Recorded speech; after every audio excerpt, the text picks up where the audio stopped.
네, 이번에는 생활 속의 유용한 건강 정보를 전해드리는 건강플러스 시간입니다. 한림대 성심병원 가정의학과 박경희 교수와 함께하겠습니다. 어서 오십시오. 안녕하세요. 네, 오늘은 어떤 이야기 가져오셨습니까? 네, 요즘 각종 매체에서 건강 관련 얘기 많이 하잖아요. 네. 근데 그중에 상당수를 차지하는 게 보면 먹거리에 관련된 내용입니다. 그래서 오늘은 건강에 좋은 음식들, 이제 익히 많이 알고 계시는데 그런 것들이 과연 어떤 효과가 있고 이제 어떻게 먹는 게 좋은지 한번 알아보겠습니다. 네, 건강식에 대한 관심은 참 높았는데 요즘에는 그냥 건강식이라고 안 하고요. 특히 몸에 좋은 음식에 대해서 뭐 슈퍼푸드다 이런 네, 표현까지 쓰더라고요. 네. 이게 특별히 슈퍼푸드라는 음식이 따로 있는 겁니까? 완전히 딱 정해져 있는 것은 아니고요. 사실 이제 슈퍼푸드라는 것은 의학적 용어는 아닙니다. 네. 이게 우리 그 음식 중에서도 특히 건강에 좋은 성분이 많이 들어 있어서 이제 건강에 유익한 효과를 주는 그런 음식들을 말하는데요. 주로 우리가 타임지에서 선정하는 세계 10대 슈퍼푸드가 가장 익숙하실 겁니다. 뭐 예를 들면 블루베리나 귀리나 플레인 요거트, 토마토, 케일, 브로콜리, 뭐 단호박, 그 외에 이제 각종 견과류 그리고 연어나 콩류 같은 것들이 여기에 주로 포함되게 되는데요. 이제 이런 음식의 공통점이라고 하면 일반적으로 항산화 작용이나 항염증 작용 등으로 인해서 심혈관 질환이나 이제 각종 노화나 심지어 암까지도 예방할 수 있는 이제 좋은 효과가 있다고 많이 알려져 있죠. 예, 뭐 요즘에 슈퍼푸드 아까 얘기 나왔지만 뭐 해외 곡물들이 선풍적인 인기를 끌었어요. 근데 예전부터 신토불이라고 해가지고 우리 농산물이 최고요 이렇게 했는데 네. 정말 해외 곡물이 더 좋은 겁니까? 네, 뭐 그 해외 곡물을 가지고 이제 뭐 슈퍼 곡물이라고 이렇게도 말씀을 하시는데 사실 곡물은 우리 몸의 탄수화물의 주된 공급원으로 많이들 알고 계십니다. 그중에 최근에 이제 퀴노아나 렌틸 같은 것들이 많이 이제 언급이 됐었는데요. 그런 경우에는 다른 곡물들에 비해서 단백질의 함유량이 높은 것들로 알려지면서 이제 선풍적인 인기몰이를 한 거죠. 근데 우리가 가장 많이 먹는 쌀의 경우에도 주로 이제 우리가 탄수화물만 있다고 생각하시는데 다른 뭐 비타민, 미네랄도 있고 단백질도 포함을 하고 있습니다.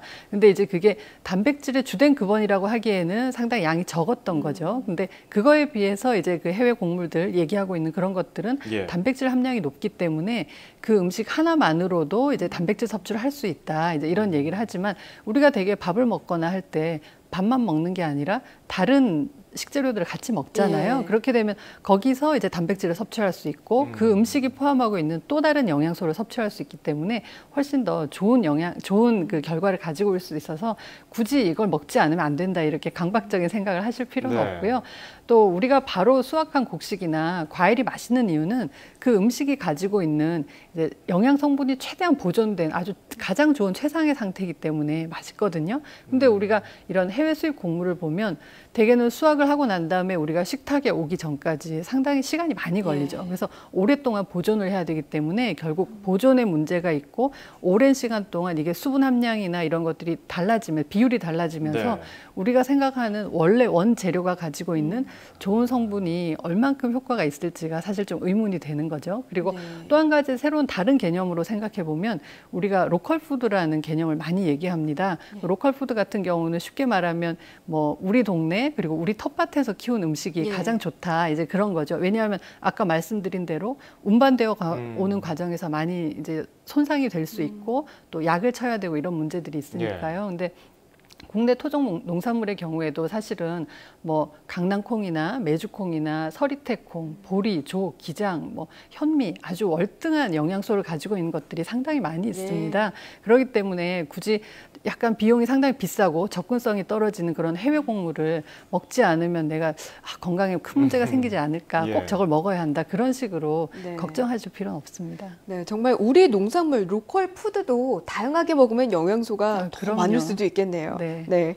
그리고 또 슈퍼푸드로 알려진 음식들이 좀 다 좋을까 하는 의문도 드는데 저도 블루베리를 하루 종일 먹은 적이 있었는데 속이 조금 안 좋은 적도 있었는데 건강하게 먹어야 될 것 같아요. 사실 이제 슈퍼푸드에 포함되어 있는 상당수가 곡물이 많거든요. 이런 곡물이나 이제 과일이나 이런 데는 섬유질이 많이 들어 있습니다. 이런 식이섬유 같은 경우는 우리 몸에 들어가서 포만감을 주고 하기 때문에 특히 다이어트 하시는 분들이나 또 변비가 있는 분들이 많이 애용을 하시게 되는데요.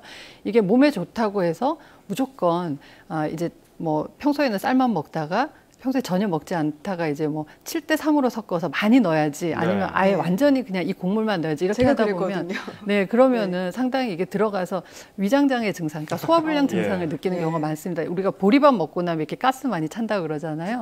네, 그런 증상을 느낄 수 있기 때문에 좀 불편할 수 있는데 문제는 특히 아이들 같은 경우 건강에 좋다고 저도 그런 이제 오류를 범한 적이 있는데 건강에 좋다고 해서 많이 섞어서 주면 처음에 딱 먹어보고 막 소화가 안 되고 안 좋으면 아이들은 이제 일단 그 뒤로부터는 안 먹으려고 그러거든요. 그렇기 때문에 적은 양부터 서서히 적응을 시켜서 먹는 게 필요하고 일부 변비 같은 경우는 오히려 섬유질이 많은 것을 한꺼번에 많이 먹다 보면 더 불편한 복부 팽만감을 느낄 수 있기 때문에 주의하시고 물도 많이 드시고 운동도 많이 하시는 게 좋습니다.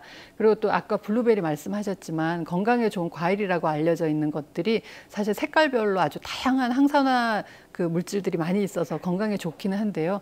과일이다 보니까 당분을 함유를 하고 있습니다. 네. 그래서 밥도 많이 먹고 건강에 좋다고 과일도 많이 먹고 하다 보면 불필요하게 당분이나 열량 섭취가 많아지기 때문에 특히 당뇨병이 있으신 분들은 특히 조심해야 되는 부분이라서 혈당 조절에 좀 문제가 생길 수 있으니까 주의를 하셔야 되고요.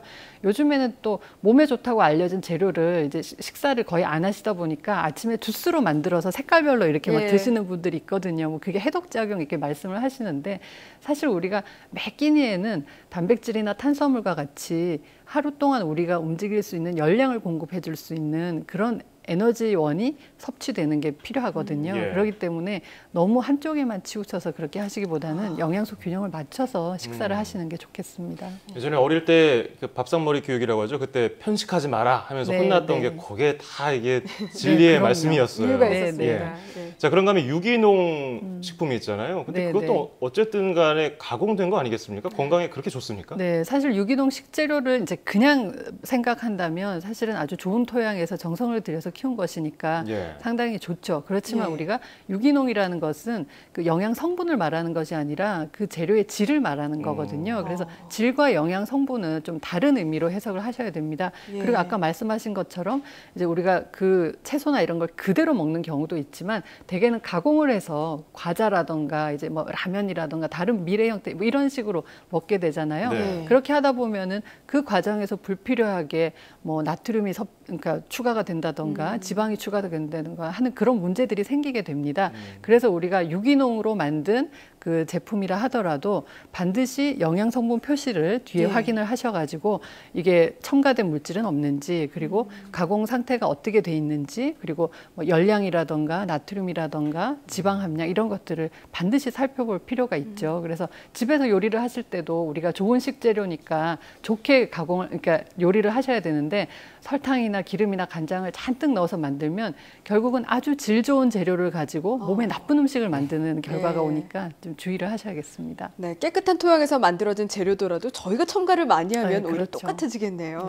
예, 그렇다면 이렇게 몸에 좋다고 알려진 식재료 가운데서 가공된 음식을 먹을 때 어떤 점을 주의해야 될까요? 가공된 음식을 드실 때는 아까 말씀드린 대로 이게 대개 가공식품에는 대개는 영양 성분 표시가 있거든요. 그래서 그 뒤에 써져 있는 영양 성분 표시를 잘 확인을 하시고 이게 뭐 열량이 얼마다 그리고 많이 들어있는 영양소가 어떤 것이다 이런 걸 꼭 살피셔야 됩니다.